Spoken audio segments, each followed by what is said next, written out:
Mobile game এবং জুয়া ছিনতাই ছেলেমেয়েদের জন্য ক্ষতিকর। অনলাইন জুয়া আমাদেরকে অতি শীঘ্রই নিষ্কাশন করতে হবে।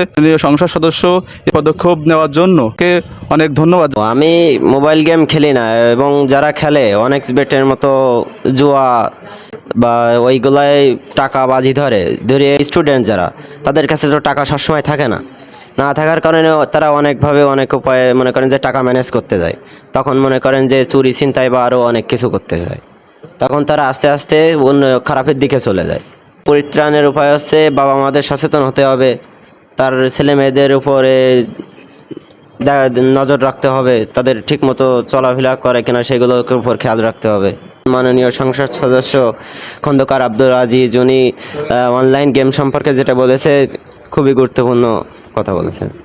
মোবাইল গেম এবং জুয়া ছিনতাই ছেলেমেয়েদের জন্য ক্ষতিকর।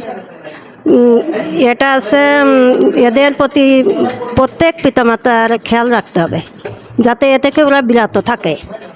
এবং আছে এই জুয়া গেম খেলা এতে ছেলে মেয়ের লেখাপড়ার দিক থেকে অনেক ক্ষতিকর। এরা প্রতিটা ছেলে মেয়ে গেম জুয়া খেলায় এখন সর্বদাই ওরা আছে নিয়োজিত থাকে।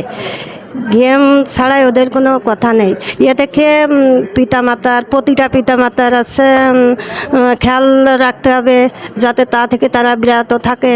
এবং এই গেম খেলা এবং জুয়া খেলা এ থেকে ছেলে মেয়ের লেখাপড়া নষ্ট হয়, যাতে ওরা সুন্দরভাবে ভবিষ্যৎ জীবন যাপন করতে পারে সেদিকে প্রতিটা পিতামাতার খেয়াল রাখতে হবে। আসসালামু আলাইকুম, আমার নাম মোহাম্মদ ইসরাফিল হোসেন। আমি অধ্যয়নরত আছি কেশবপুর সরকারি ডিগ্রি কলেজ। আমি সর্বপ্রথম সম্মান জানাতে চাই মাননীয় সংসদ সদস্য আজিজুল ইসলাম স্যারকে, কারণ তিনি সংসদে এত মূল্যবান পদক্ষেপ নেওয়ার জন্য। আসলে এই বিষয়টা হচ্ছে যুব সমাজ নষ্ট হচ্ছে সামাজিক গেমসের মাধ্যমে। এই যুব সমাজ নষ্ট হওয়ার পিছনে অনেক রকম নানা রকম জুয়া আসক্তি আছে।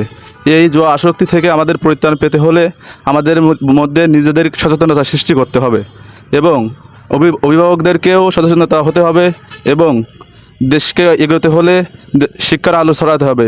সেজন্য অনলাইন জুয়া আমাদেরকে অতি শীঘ্রই নিষ্কাশন করতে হবে। মাননীয় সংসদ সদস্য এই পদক্ষেপ নেওয়ার জন্য অনেক ধন্যবাদ জানাচ্ছি।